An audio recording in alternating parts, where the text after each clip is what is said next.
Pessoal, muito boa noite a todos, muito boa noite a todas. Espero que vocês estejam bem, onde vocês estão, que a espiritualidade possa estar trabalhando e estar atuando dentro do nosso campo, né? Para que a gente possa ter um evento aqui agradável, um evento bastante produtivo, que a gente possa, em conjunto, né, estabelecer aqui uma boa relação, né, com a espiritualidade e também com o tarô. Para quem ainda não me conhece, vou me apresentar. Eu espero que vocês gostem do meu trabalho, né? Eu sou o idealizador da Arquio, tá? Hoje a Arquio é composta do Bruno, do Juan Fran e da Nili, tá? Futuramente a gente quer ver se a gente inclui mais outras pessoas, né? Porque sozinho a gente não faz nada. Mas o que é a Arquio? A Arquio é um centro holístico, a gente tem uma sede localizada na Avenida Paulista, aqui em São Paulo, aonde a gente vai dar o curso de tarô presencial. Eu vou falar um pouquinho mais do curso de tarô presencial para vocês. A gente tem cursos de tarô, de runas, oráculos, né? O Juan é um professor de Lenormand fenomenal.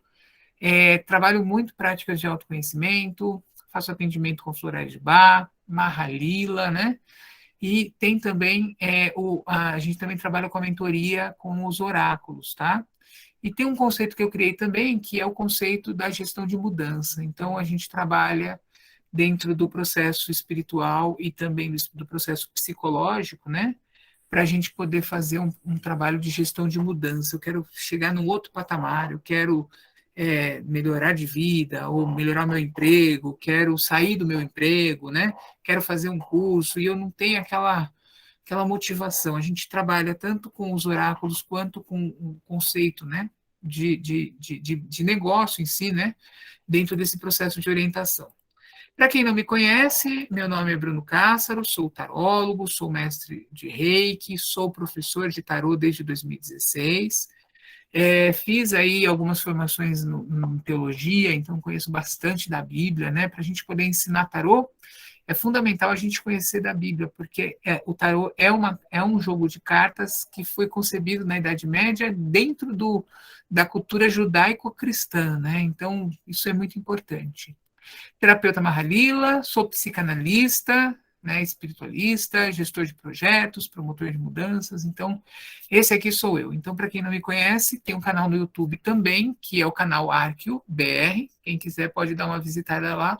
Vocês vão encontrar muito conteúdo, muito material no canal. Eu mandei alguns vídeos do canal para vocês, se vocês puderem ir lá, né? Depois eu vou postar aqui, se vocês puderem ir e compartilhar e também fazer todo esse processo de curtir, seguir o canal, eu acho que é muito legal, porque isso ajuda bastante a gente a trazer mais conteúdos e também a motivar a gente a fazer esse trabalho. Pessoal, vocês estão acompanhando o grupo de WhatsApp aí, vocês estão vendo que tem algumas pessoas que não estão conseguindo entrar, né? Eu não consigo ajudar porque não aparece a solicitação para mim, né? A pessoa tem que sair, deslogar da ferramenta, tem que reiniciar o computador para tentar entrar de novo. É o Google Meeting, tá? Eu acho que todo mundo aqui já deve ter participado de alguma videoconferência, já deve ter tido esse tipo de dificuldade. Então, eu não tenho muito o que fazer, infelizmente, o que eu posso fazer hoje é isso, tá? Espero que as pessoas consigam aí. Dentro do escopo da nossa aula, dentro do circuito de aulas, a gente está prevendo fazer 3 aulas, tá?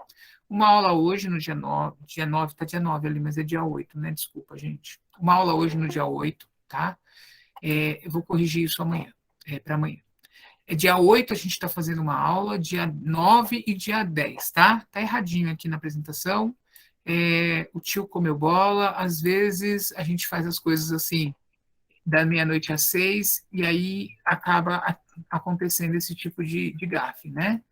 Mas é isso aqui, pronto. Então, dia 8, a gente vai falar como aumentar o nosso contato com a espiritualidade e como trabalhar o nosso autoconhecimento. Então, hoje a gente abre com esse tema. Depois a gente vai ter o tema da evolução do ser humano e o conceito dos naipes do tarô. E depois a gente vai falar um pouquinho sobre o tema de ver a nossa existência completa através do tarô. Né? E aí é para fechar com chave de ouro. Então, eu espero que vocês gostem da aula de hoje, que vocês participem da aula de amanhã e que vocês voltem para assistir a aula do domingo, né? Eu sei que eu vou concorrer aí com o Domingão do Hulk, mas é o que tem para hoje, gente. A gente não tem muito o que fazer, tá? Então, vamos lá. São os dias que a gente consegue fazer esse tipo de trabalho. Deixa eu falar para vocês um pouquinho a respeito da formação que a gente pensou aí no conceito de formação de tarólogos, tá? Então, se você tem um desejo de ser um tarólogo profissional, ou de jogar cartas para os amigos, ou de jogar carta para os familiares, esse é o meu programa de formação, tá? Como é que ele está instituído? A gente tem um curso, que é um EAD, chama Minha Primeira Jornada do Tarô. No final dessa aula, eu vou mostrar para vocês ali como é que vocês podem fazer para poder adquirir, se vocês quiserem, tá? Minha Primeira Jornada é um curso onde a gente vê o tarô por um olhar arquetípico. E a gente vai desde os arcanos maiores, passando pelas cartas de corte e também vendo os arcanos menores, tá? Então, o olhar aqui não é um olhar divinatório, não é um olhar muito voltado ao princípio terapêutico. É um olhar arquetípico. É o básico do tarô que vocês já aprendem com qualquer outro professor. Não tem novidade nenhuma dos cursos que vocês já fizeram, se é que vocês já fizeram algum curso. Se você não fez, eu recomendo esse curso para você iniciar, porque ele vai te dar uma base boa, você já vai sair jogando, né? E aí você vai praticando e você vai evoluindo em cima disso. Depois tem os workshops e cursos específicos. Então, eu também faço alguns cursos específicos e workshops, onde a gente trabalha temas específicos. Então, recentemente a gente teve como fazer as interpretações do amor no tarô. Teve, esses dias atrás, eu fiz um curso muito voltado à metodologia. Então, a gente faz um workshop ou um curso de mandala, por exemplo, né? Eu tenho também o curso de mandala do EAD, que vocês também podem fazer a aquisição, se vocês quiserem, só fazer a mandala, tá? E tem o curso de formação, e tem os cursos, o workshop de Cruz Celta, o workshop de Mandala, o workshop de metodologia, que é algo que é muito pouco abordado nos cursos. A gente faz aí 2 dias mergulhando em metodologia e em técnicas de leitura. O curso de formação, ele demora 8 meses. Nossa, mas que curso longo, Jesus amado, misericórdia. Eu fiz um curso de 2 semanas e já saí jogando. Parabéns, você tem o dom, né? Mas tem gente que não tem gente que precisa de uma base mais sustentável, uma base mais parruda, mais forte, né? Então, assim, o curso de formação ele dura 8 meses, é um curso que tem aulas ao vivo, ele pode ser feito presencialmente ou ele pode ser feito à distância também, tá?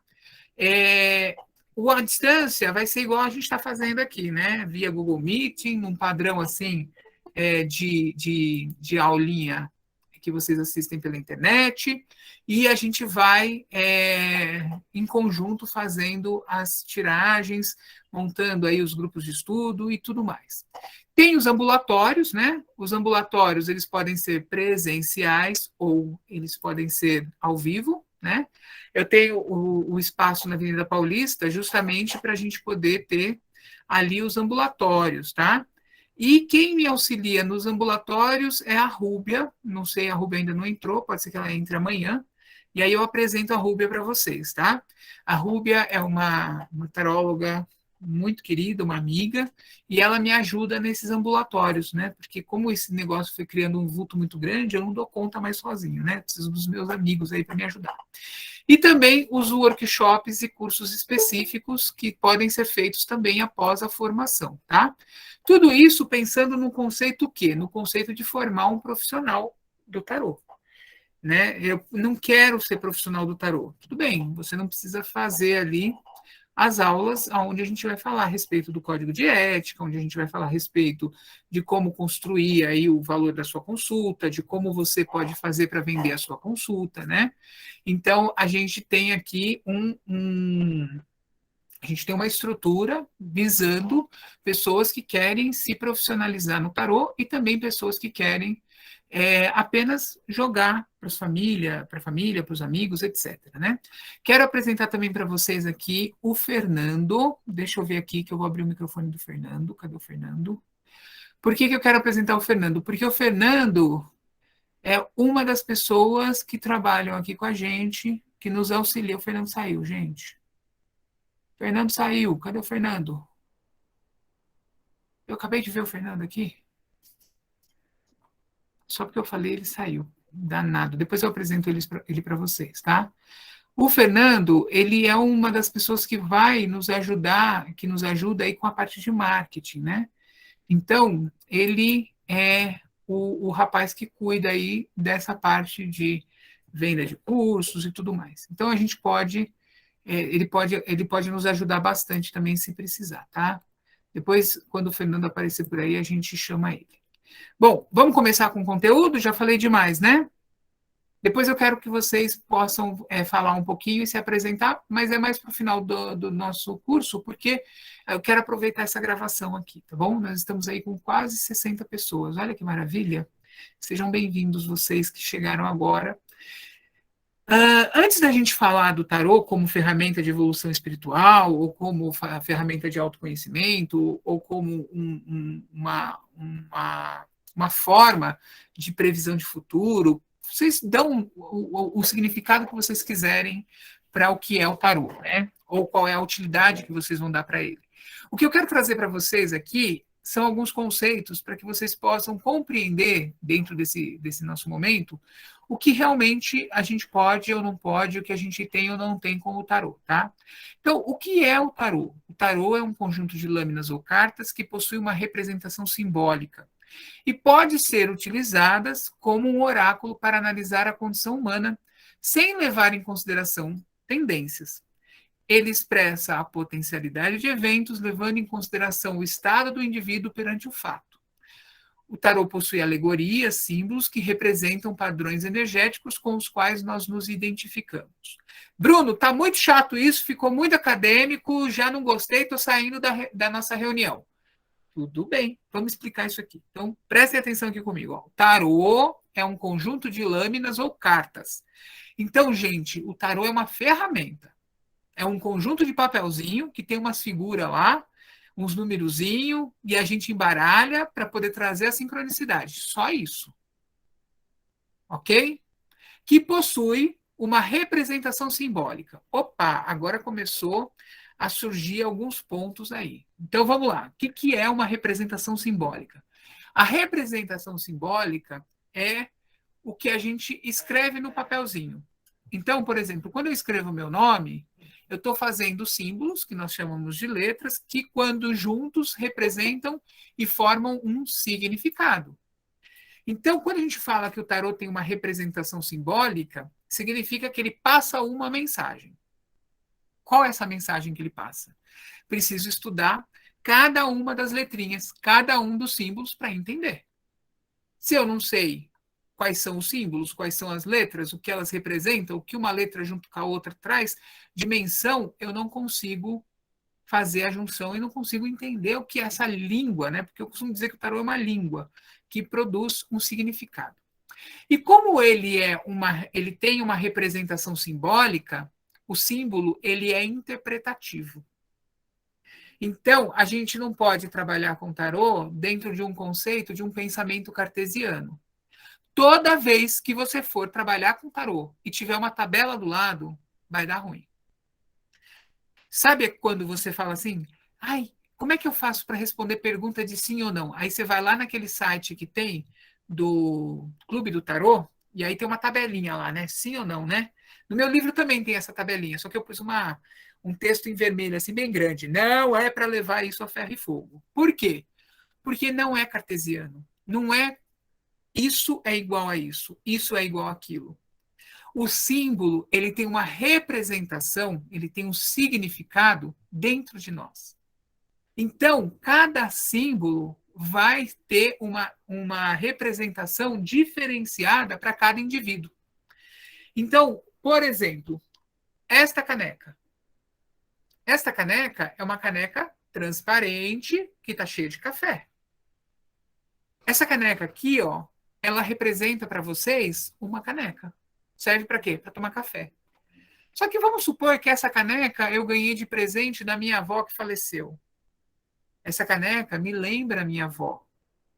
Ela tem o cheiro da minha avó. Ela lembra quando minha avó fazia café e servia café para mim. Olha como mudou o símbolo dessa caneca. Então, quando a gente fala do tarô, muitas pessoas acham que é só aprender o significado das cartas e sair jogando. Não, você tem que entender que as cartas vibram em você de alguma forma. E que para mim vai vibrar diferente do que vibra, por exemplo, para a Cíntia. A imperatriz, para mim, vai ter uma representação simbólica diferente da representação que tem para a Cíntia. Só que como nós temos diferentes culturas, diferentes aprendizados, diferentes lógicas, a gente tem uma linha de base. E aí, em cima dessa linha de base, eu posso explorar, desde que eu não fuja da linha de base. Então, o que a gente aprende no curso de 8 meses não é o significado das cartas. O significado das cartas você aprende na vida. O que a gente aprende no curso de 8 meses é a representação simbólica, que vai trazer um significado base, e você vai vivenciar, você vai experimentar e você vai entender qual é o significado daquela carta para você. Vou dar um outro exemplo. Uma vez eu escutei uma taróloga dessas famosas, né, falando que estava lendo numa feira, e aí chegou uma moça e falou para ela: eu quero saber se eu vou ser bem-sucedida nos negócios, se eu vou ter prosperidade esse mês. Aí ela disse que embaralhou, puxou uma carta e saiu o diabo. Aí ela falou para a moça: nossa, saiu o diabo. Vai ter muita prosperidade. O diabo mostra que os seus desejos vão ser realizados e você vai ganhar muito dinheiro. Aí a moça ficou assim meio sem jeito, olhou e falou: nossa, mas saiu o diabo. Não é uma carta ruim? Ela falou: não, é uma carta ótima para negócios, é muito bom o diabo. Aí a moça falou: é que eu sou prostituta. Aí falou: ah, então saiu o diabo porque você tem que sair dessa vida, tem que abandonar tudo isso. Opa, peraí. Mudou? O símbolo mudou? A moça não saiu o diabo porque ela é prostituta, saiu o diabo porque ela ia ganhar muito dinheiro no ciclo seguinte. E fato, deve ter ganhado. Agora, ela falou: quando eu comecei a pensar dessa forma e a olhar aquela carta do diabo como sendo algo pejorativo para aquela consulente, eu falei: peraí, gente, temos um problema. As minhas crenças, o meu conhecimento também interfere na leitura. Aquele diabo podia estar representando as duas coisas. Tanto que a moça era prostituta, quanto que ela ia ganhar muito dinheiro. Mas a forma como ela olha o diabo é o problema, porque ela olhou o diabo num viés de opressão, num viés de escravização, de vício, com o perdão da palavra, com a devida vênia, de putaria. Mas para aquela moça que trabalha com isso, é positivo a putaria, não é? Então, a gente precisa observar que o tarô reverbera de dentro de quem está interpretando. E às vezes você vai olhar uma carta de uma sacerdotisa e você vai achar que aquela sacerdotisa é ótima para o teu consulente. Mas, na verdade, está fazendo o teu consulente ficar parado, estagnado, esperando cair o mundo em cima dele e resolver todos os problemas, né? Vamos continuar aqui com a nossa definição. Ele é utilizado como um oráculo para analisar a condição humana. E aí eu vou pular um trecho aqui, tá, gente? Depois eu volto nele. Levando em consideração o estado do indivíduo perante o fato. Eu vejo muitos vídeos de tarô na internet eu vejo muitos professores, sabe, tentando fazer. As pessoas estão tentando entrar na aula, mas estão tentando entrar no link errado. Eu não consigo ajudar, gente, desculpa. Infelizmente, eu tenho que dar aula agora, não posso ficar assim, perdendo foco, né? Já temos 64 pessoas aqui, eu tenho que me dedicar a essas 64 que conseguiram entrar, que entraram com antecedência e que se dedicaram aí, se prepararam para a aula. Então, gente, é o seguinte: o tarô expressa, ele nos permite analisar a condição humana, levando em consideração o estado do indivíduo perante o fato. Primeira coisa, o tarô não prevê futuro. Oh! Pronto, agora comecei a perder a audiência aqui, ó. Já saiu 2, 3, foi caindo aqui, ó. Tá caindo o número, né? Pronto. Por que, que o tarô não prevê o futuro? Porque ele apresenta uma potencialidade de eventos. Então, aqui é o primeiro erro que a gente, como tarólogo, comete. Porque a gente acha, porque a gente consegue interpretar uma potencialidade de eventos, que a gente está prevendo o futuro. E aí o nosso ego vem e nos ajuda falando, vai lá, fala para aquele consulente que ele vai ficar doente, fala para ele que ele vai que o marido vai trair, vai lá, fala para ele, porque se acontecer a gente se sente, poderoso, né? Então, observem o seguinte, é uma potencialidade de eventos, é algo que possivelmente irá acontecer, mas não está cravado e escrito na pedra. Então, comecei a perder a audiência. Então, quando a gente olha para o tarô e a gente quer prever o futuro, a gente vai trazer uma potencialidade de eventos. Ponto. Por quê? Porque o tarô analisa o indivíduo perante o fato. Ele analisa a condição humana. A condição humana muda. O estado do indivíduo perante o fato muda. Hoje você está triste, angustiada e sofrendo porque o teu chefe falou para você, hoje, sexta-feira, às 5:30 da tarde, que ele quer conversar com você na segunda. E aí você foi para casa e começou a se martirizar, porque o meu chefe quer conversar comigo na segunda. O que será que vai acontecer? Será que ele vai me mandar embora?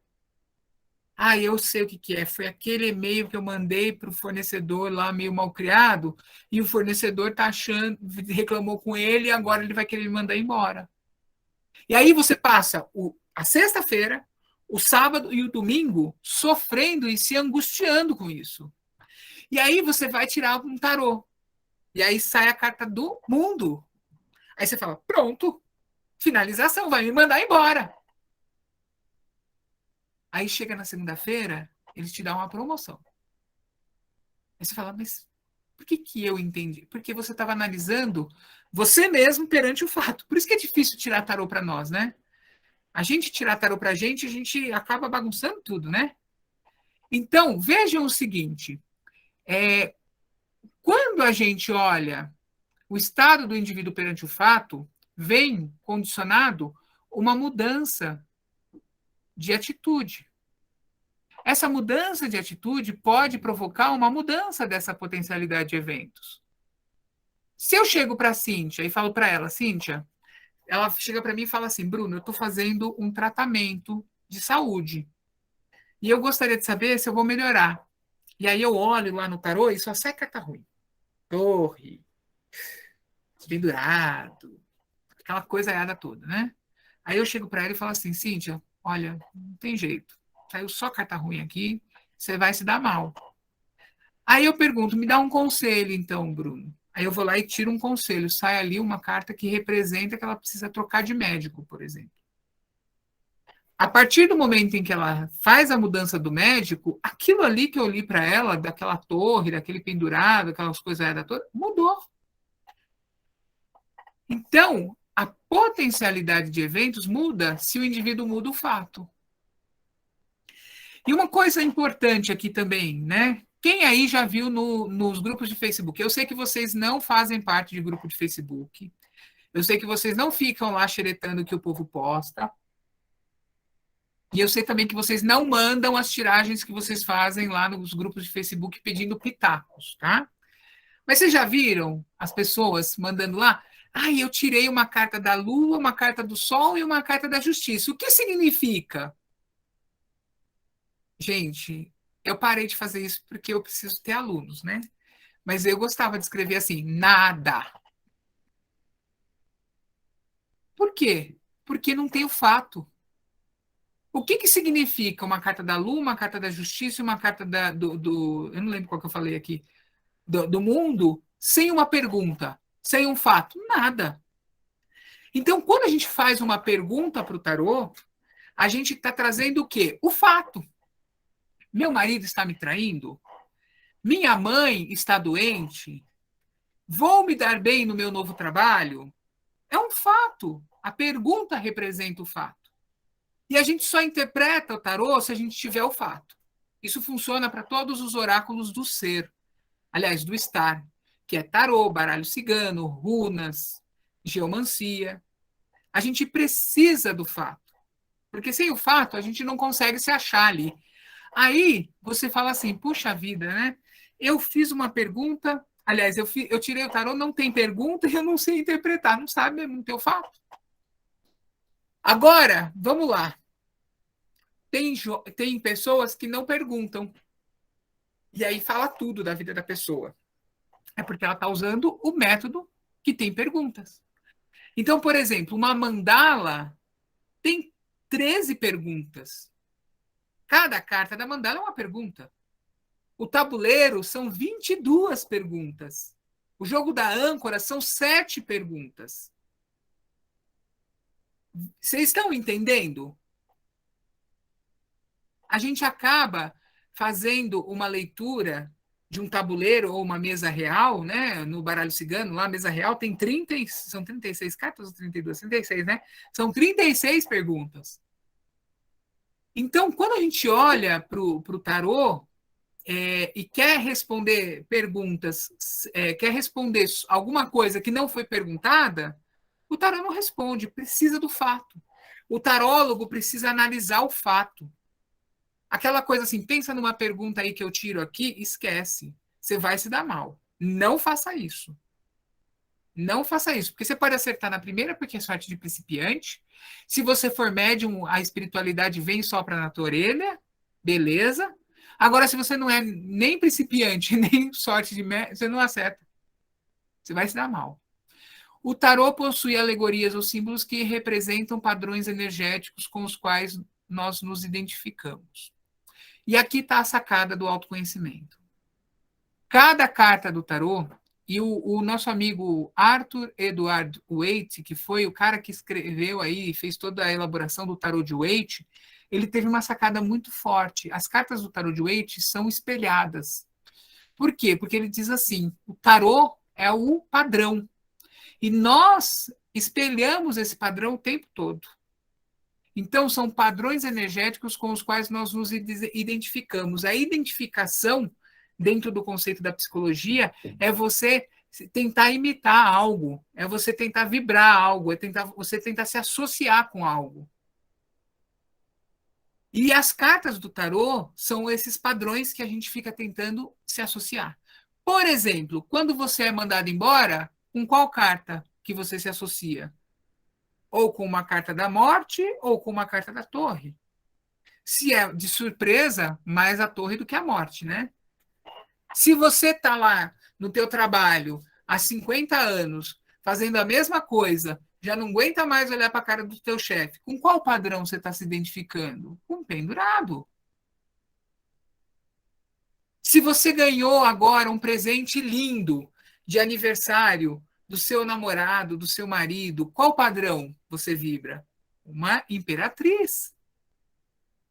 Vocês estão entendendo o que é esse conceito de padrão energético? E é isso aqui que eu costumo firmar bastante no curso, porque isso aqui te faz produzir significados oraculares, significados divinatórios. E você para de ficar naquele conceito do arquétipo. Ai, porque olha, tá vendo? Saiu a Imperatriz, você é uma mulher empoderada, você é forte, você tem poder pessoal, você é próspera, você é uma mulher que tem domínio, você tem, como que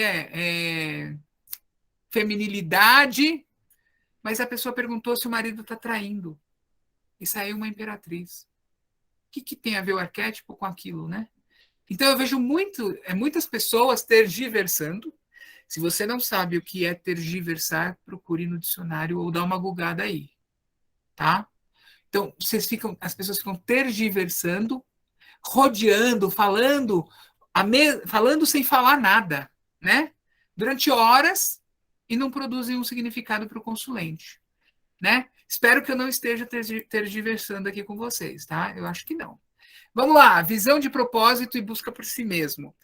A gente trabalha muito fortemente quando alguém fala de autoconhecimento, de espiritualidade, a gente fica todo emotivo, né? Ai, porque eu preciso encontrar o meu propósito de vida.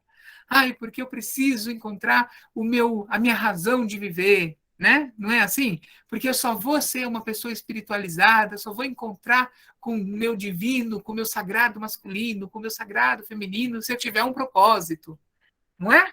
Não é assim? E aí eu vou ler uma frase do Maharishi Raman para vocês. Maharishi Raman é um guru muito famoso da Índia, e ele diz assim: as ideias de propósito e responsabilidade são puramente sociais em sua natureza. São criadas pela mente para exaltar o ego. A criação é a expressão de leis inerentes da fonte da criação. Então, assim, às vezes o mendigo lá que está dormindo, andando sem eira nem beira, tem mais propósito que você. Às vezes, o propósito que você chama de propósito não é propósito, é algo para exaltar o teu ego. Ai, olha, eu faço caridade, eu tiro a minha roupa do corpo e dou para o outro. Tá, mas e aí, o que você ganha com isso? Você ganha mais estados evolutivos de consciência? Ou você simplesmente está dando isso para o outro e você está se gabando porque você faz isso? Olha, eu sou assim. Chegou na minha mesa, eu abro o tarô e eu falo aquilo que o consulente quer ouvir, o que ele não quer ouvir também. E se for para falar que está traindo, que vai morrer, eu falo mesmo e que se dane. Ele está ali para ouvir. Será que isso traz uma evolução espiritual para você? Em ser de luz. Será que falar gratiluz, gratidão, namastê, traz estados evolutivos para você? Então, vamos entender um pouquinho o que é esse conceito de propósito? O propósito, ele não tem que produzir um resultado no outro. O propósito tem que produzir um resultado em você. E ele tem que ser algo que trabalhe o seu ego de forma positiva e não exalte o seu ego de forma positiva. Quem já mexe com tarô sabe que exaltar o ego é vibrar a carta do diabo. Então, quando a gente está exaltando o ego, a gente está vibrando a carta do diabo. Então, observem isso aqui, gente. Será que a gente está evoluindo ou a gente continua ainda rastejando na lama desse mundo denso, dessa nossa existência densa? Mesmo sendo tarólogos, mesmo sendo profissionais de tarô, pessoas que levam luz. É óbvio que se você senta numa mesa de um tarólogo, você não senta na mesa do tarólogo achando que ele é uma pessoa ruim, que ele é uma pessoa mal capacitada, que ele é uma pessoa que não tem qualificação ou que vai te trazer uma palavra ruim. Você senta na mesa de um tarólogo achando que ele é uma pessoa de autoridade, uma pessoa inspirada pelo divino, seja ele qual for o divino. E quando você é o tarólogo, você tem que compreender que o teu consulente te enxerga assim. E que aquilo que você fala para ele reverbera, de certa forma, nele e que pode ser danoso, pode trazer um dano. Aí eu quero fazer uma reflexão com vocês. Muitas pessoas acreditam que para você fazer uma espiritualização, para você evoluir espiritualmente, você precisa da religião.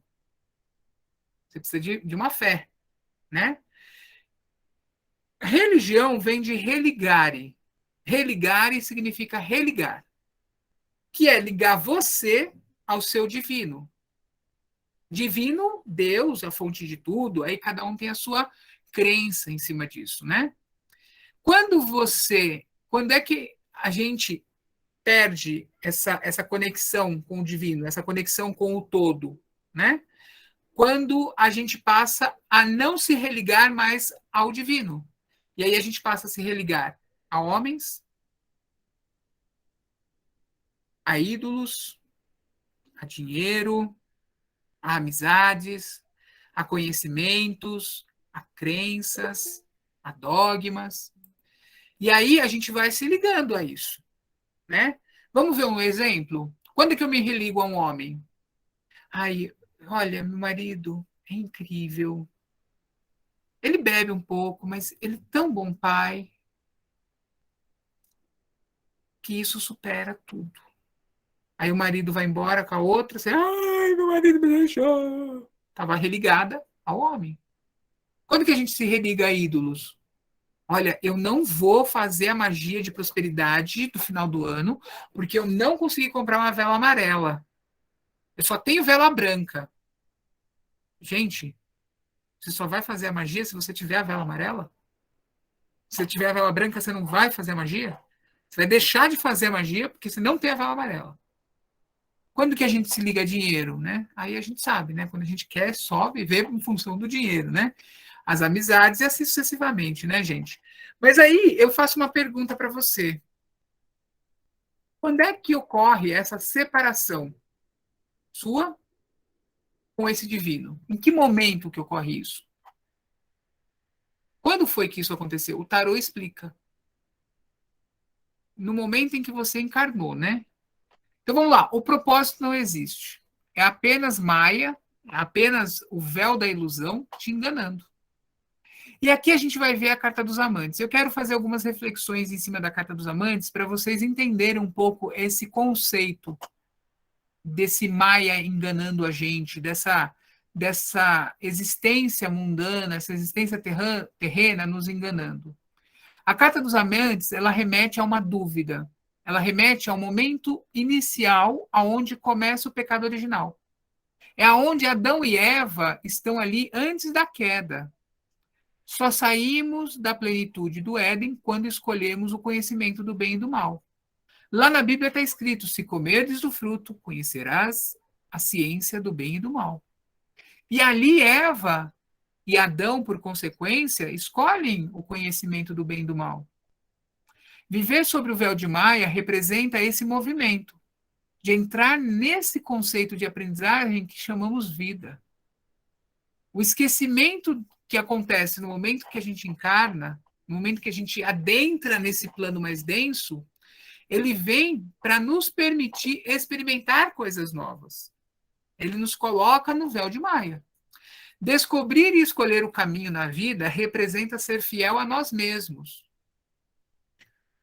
Aqui na Carta dos Amantes, a gente vê uma mulher, a gente vê um homem, a gente vê a nuvem, a gente vê uma montanha ao fundo, a gente vê um sol, um anjo que esconde o sol, né? A gente vê ao fundo uma serpente enrolada numa árvore de frutos e ao lado do homem uma árvore que tem chamas, né? Então vamos entender um pouquinho esse simbolismo. A mulher, ela está do lado esquerdo ou direito? Quem acha que ela está do lado direito, ergue a mão aí. Quem acha que ela está do lado direito? Quem acha que ela está do lado esquerdo? Ergue a mão aí. Eita, Lele, todo mundo errou. Lembra que eu falei que a carta do tarot de Waite é espelhada? Então, a mulher está do lado direito e não do lado esquerdo. E o homem do lado direito, do lado esquerdo, quer dizer. Quando a gente olha o sagrado masculino e o sagrado feminino, o lado esquerdo é o lado feminino. A mulher está do lado direito. Então, a mulher está assumindo a postura masculina da história. O feminino está assumindo a postura masculina. Há uma inversão de polaridade aqui. E o masculino está assumindo a postura feminina. Há uma inversão de polaridade. Ai, Bruno, mas isso aí é machismo? Não, não é machismo. É a história. Vamos ver se faz sentido? Quem é que é a pessoa ativa na história de Adão e Eva? Quem é que vai lá e pega o fruto para comer? É a Eva. Então ela está sendo ativa. E o sagrado masculino é ativo, expansivo, curioso. O sagrado feminino é passivo, reflexivo, esperançoso. Então veja e observa que a mulher dá o fruto para o homem. Então a mulher é ativa nessa situação. Há uma inversão de polos. Essa inversão de polos é que causa o caos. Essa inversão de polaridade é que traz a desarmonia. E a desarmonia é necessária. Por quê? Para que a gente possa experimentar e aprender e vivenciar os nossos propósitos. Quem acredita que a vida é feita de um único propósito é muito inocente, é muito fantasia. A vida tem vários propósitos. E quando você atinge um, você vai para o próximo. Até você evoluir e transcender. Quando a gente olha a carta dos amantes, a gente vê que esse desequilíbrio gera uma confusão mental, uma dúvida tremenda. Como ou não como do fruto? Veja ali as nuvens, representando essa confusão. Depois a gente vê a montanha ao fundo. Onde é que está o divino, gente? As montanhas representam morada de Deus. E o divino está onde? Está longe. Eu me desconecto da minha essência, eu me desconecto da fonte, porque senão eu já sei tudo. Eu já sou o todo. E eu não tenho experiências para trazer de volta. Então, por isso há essa desconexão, há essa descida, há essa descendência da Kundalini, esse despertar para um mundo mais material, para um conceito mais denso de existência. O sol, o anjo esconde o sol. Será que ele está dando clareza ou ele está protegendo? Ele está escondendo a história, ele está escondendo o jogo ou ele está protegendo? Quando todo mundo aqui, né, se vangloria de ter livre-arbítrio, não é fato? Ah, porque eu estou exercendo o meu livre-arbítrio. Ai, graças a Deus eu tenho livre-arbítrio. Não é assim? Vocês sabiam que antes da Eva dar o fruto para Adão, não tinha livre-arbítrio? O exercício do livre-arbítrio foi no momento em que Eva dá o fruto para Adão? E aqui é a representação disso. Por isso que a carta dos amantes fala de livre-arbítrio, fala de decisão, de escolha.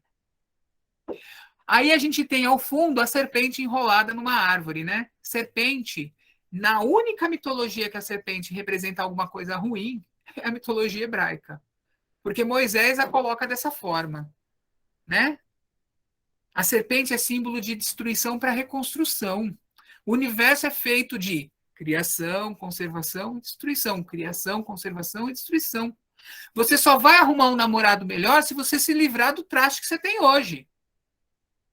Você só vai arrumar um emprego melhor se você se livrar do emprego onde você tem lá um processo de assédio que você tem hoje. Então é preciso destruir para construir. E conservar aquilo que é bom, né? Então, destruição, criação, conservação. Destruição, criação, conservação. E a serpente é símbolo de sabedoria em muitas mitologias. Por isso que ela é detentora da sabedoria, do conhecimento do bem e do mal. Se a gente for estudar a mitologia suméria, da onde deriva as crenças do povo hebreu, que foram escritos lá pelo nosso amigo Moisés, no período em que ele estava no deserto, que ele escreve lá o Gênesis, a gente vai compreender que a serpente ali é a representação do deus Enki, que tinha uma rixa com seu irmão Enlil. E Enki era o que era mais próximo da humanidade, o que queria que a humanidade evoluísse. Nossa, Bruno, agora você está falando que Satanás quer que os homens evoluam? Não sei, eu estou te contando a história da mitologia. Moisés que fez essa bagunça aí e colocou a serpente como sendo Satanás, como sendo Lúcifer. Pode ser que a serpente nem Lúcifer era. A gente não estava lá para ver, né? Aí você vê do lado de Adão. Do lado de Adão tem uma outra árvore que tem o formato de fogo, né? Essa árvore representa a árvore da vida. E a árvore da vida, ela tem 12 frutos. Cada fruto da árvore da vida era comido uma vez por mês. Então ele dava 12 frutos, um por mês. Quando Adão e Eva é expulso do paraíso, eles passam a não ter mais acesso a isso. E aí eles passam a morrer, né? Então, observe que interessante, né? O fogo representando a vida. Então, ali é o contato com o divino, é o contato com a nossa essência, é o contato com a nossa fonte, que a gente precisa recuperar, fazer o tal do religare, certo? E agora eu quero que vocês façam alguns processos de reflexão aqui, tá? É tudo retórico, tá, gente? Não precisa responder, não. Mas vamos lá. Aqui vemos a mulher. Quanto tempo você tem dedicado para meditar? Passivamente, como é que você se recompõe? Aqui a gente vê o homem. Quanto tempo você tem dedicado para fazer aquilo que você gosta? Fazer o que gosta também pode ser o seu trabalho, mas cabe refletir aqui, né? Como é que a gente pode gostar desse trabalho? Aqui a gente vê as nuvens. Você está confuso sobre qual é o seu propósito aqui nessa terra? Pois é, sinto muito, porque todo mundo vai estar também, porque faz parte do desejo de Maia. Se fosse fácil descobrir o propósito, a gente não encarnava, já ficava lá. Você já pensou, gente? Vamos lá. Eu falo para você assim, ó. Kátia, nós vamos fazer um trabalho aqui, você vai encarnar lá na Terra, porque você precisa aprender a lidar com a Cíntia. Porque a Cíntia tem um temperamento difícil, né? Vocês aí nas outras vidas tiveram uns ranço, né? Uma pregou uma estaca no coração da outra, mas tudo bem. Era material. Agora você tem que descer de novo para aprender a lidar com a Cíntia. Tá, Kátia? Aí a Kátia chega aqui, encarnou, puf, com 10 anos de idade, a Kátia percebe: nossa, eu preciso aprender a lidar com a Cíntia. Esse é meu único propósito. Então, ó, Cíntia, eu te amo, me perdoa porque eu enfiei uma estaca no seu coração. Ai, tá perdoada, Kátia, lindo e maravilhoso. Beleza, a Kátia no dia seguinte vai lá e se mata. Porque ela não tem mais o que fazer. Já foi, cumpriu o propósito. Volta lá pro céu. Vocês já pensaram nisso? Ó, eu já cumpri meu propósito, já posso, né? Tem uma história no budismo onde Buda ele vem no formato de um coelho e ele vê um cara com fome. Aí ele fala assim: pô, eu vou viver de novo, vou nascer de novo, então pronto, se joga na fogueira e morre para dar de alimento, para se dar de alimento para o outro, né? Já pensou se fosse assim? É muito fácil, né? Por isso que Maia coloca essa distinção, este véu. Tem pessoas que nascem sem isso. Por quê? Porque faz parte do propósito dela nascer sem isso. A montanha ao fundo, né?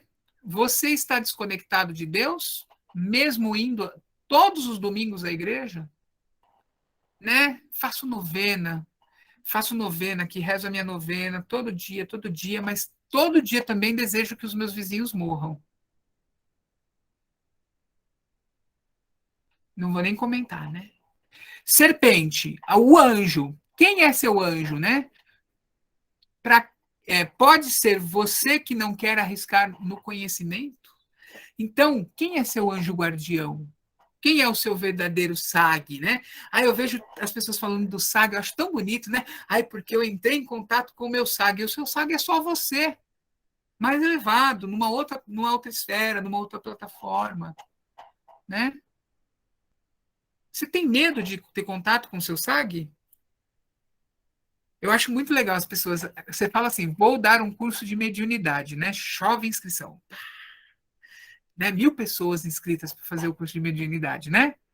Vamos abrir o canal. Abrir o canal, todo mundo fica com medo de ver, né? As entidades, né? Você vai lá no terreiro e aí vem aquele Exu batendo o queixo, estralando tudo e se contorcendo e você fica com medo. Gente, eles são iguais a nós. A diferença é que eles estão num outro plano de vibração. Por que você tem medo? Eu tenho mais medo do meu vizinho aqui da frente, que pode vir aqui gritar mito no meu portão e me dar uns tiros, do que do espírito que está desencarnado ali. Então, a gente precisa tomar cuidado com essa nossa forma de ver a espiritualidade. Por isso que eu digo, pode ser você que não está querendo arriscar no conhecimento. O teu anjo pode ser você não querendo ter contato com essas coisas. Pode ser você com as suas crenças não querendo enxergar a espiritualidade. A espiritualidade, gente, ela fala. A gente é que não escuta. Ela fala o tempo todo. Nós é que não escutamos. E a árvore, ela mostra o quê? Essa passagem do tempo, né? Ela mostra como que a gente vai dando os nossos frutos. E também está lá na Bíblia, né? Que a gente conhece a árvore pelos seus frutos. E os nossos frutos, eles têm que ser dados a tempo, porque a gente não pode ficar esperando também uma hora para dar fruto, né? Tem gente que fala assim, ai, eu vou me espiritualizar, eu vou parar de falar mal dos outros, eu vou parar de fumar, de beber, eu vou parar de comer carne, eu vou. Tudo que as pessoas acreditam que sejam, né, coisas que espiritualizam, né? Eu vou parar de assistir novela, eu vou parar de ver a Globo Lixo, mas quando a pomba branca descer do céu e falar para mim, olha, chegou o seu momento de se espiritualizar. Então a pessoa fica esperando ir no terreiro e uma entidade falar com ela, fica esperando a pirotecnia acontecer. Será que realmente eu estou emanando reiki para aquela pessoa? Ai, será que realmente a minha oração está fazendo efeito? Ai, se não tiver o pirotécnico, não funciona, né? Se a vela não pegar fogo e não erguer a chama alta, não está funcionando. Às vezes a vela ergue a chama alta para te enganar, para dizer para você achar que está tudo lindo e maravilhoso e ficar com o ego desse tamanho, né?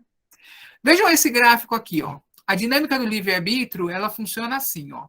Eu estou preso na paixão ou na devoção?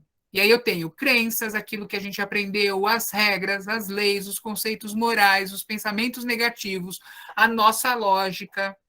Aí do outro lado eu tenho o sagrado masculino e o sagrado feminino brigando. Um quer ficar passivo, o outro quer ser ativo. Um quer ficar passivo, o outro quer ser ativo. E na carta do carro, eu vou ter o quê? A força e a inteligência, que vai trazer a conquista, o avanço, a mudança, que vai deixar para trás aquilo que precisa deixar, que vai permitir que você vá à luta e que vai trazer um controle mental. Mas para eu sair disso aqui, ó, que me castra, que me prende, que me impede de transcender e de me espiritualizar, que me impede de ter autoconhecimento, eu preciso decidir. Eu preciso exercer o meu verdadeiro livre-arbítrio. Aí eu chego no carro. 5, 6 e 7. Aqui, ó, eu tô achando que se eu for trabalhar lá naquele bar de balconista, todo mundo vai achar que eu sou puta.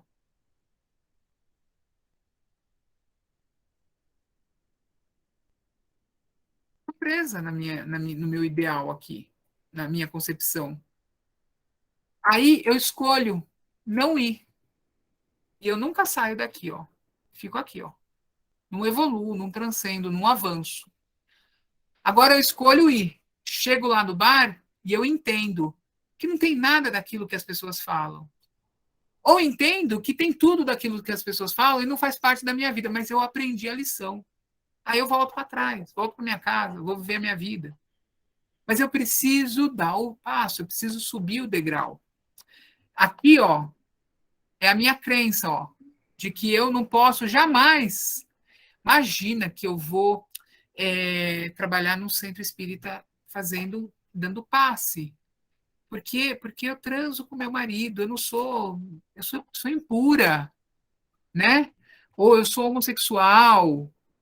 Aí, ó, você nunca faz. Você fica preso aqui, ó. Sou indigno, né? Aí, quando você vai, você descobre a maravilha que é. Vocês entenderam esse conceito? E como é que é o tarô como uma ferramenta de autodescoberta?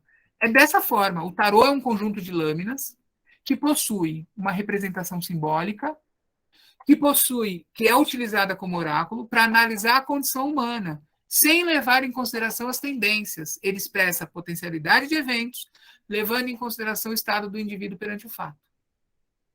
O tarô representa padrões energéticos com os quais nós nos identificamos. Então, quando a gente está identificado com um padrão energético, e a gente percebe essa identificação através do tarô, a gente rapidinho ressignifica isso. A gente rapidinho muda a nossa forma de ver. E aí a gente aprende, transcende e evolui.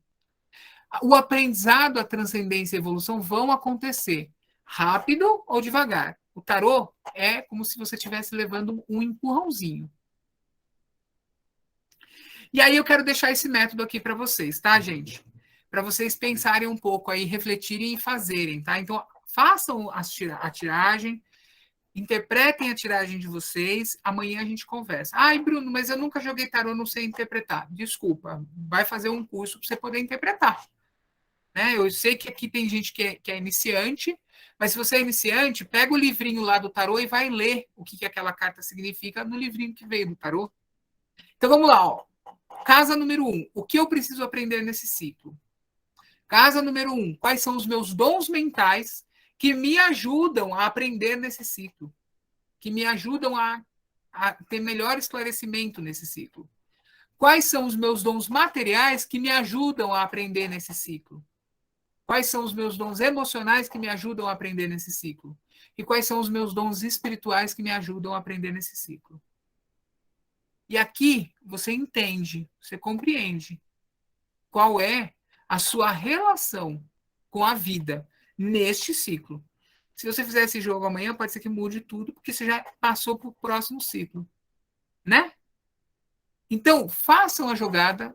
Não sei interpretar o tarô, nunca fiz um curso, pega o livrinho e leia o livrinho do tarô. Tenta entender, tenta fazer um processo de correlação. E por último, quero falar dos cursos, né? Então vamos lá, ó. Minha primeira jornada, que é um curso EAD, tá de 399 por 249, tá? Depois eu vou pedir aí a ajuda do Fernando para a gente mandar lá no grupo o link para vocês poderem entrar lá, ler a página, se vocês desejarem fazer a inscrição. O curso de formação, que é o curso que leva 8 meses, tá?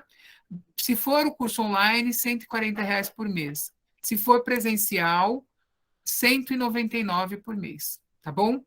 Então, gente, aproveita, porque eu vou manter este preço até o final de abril.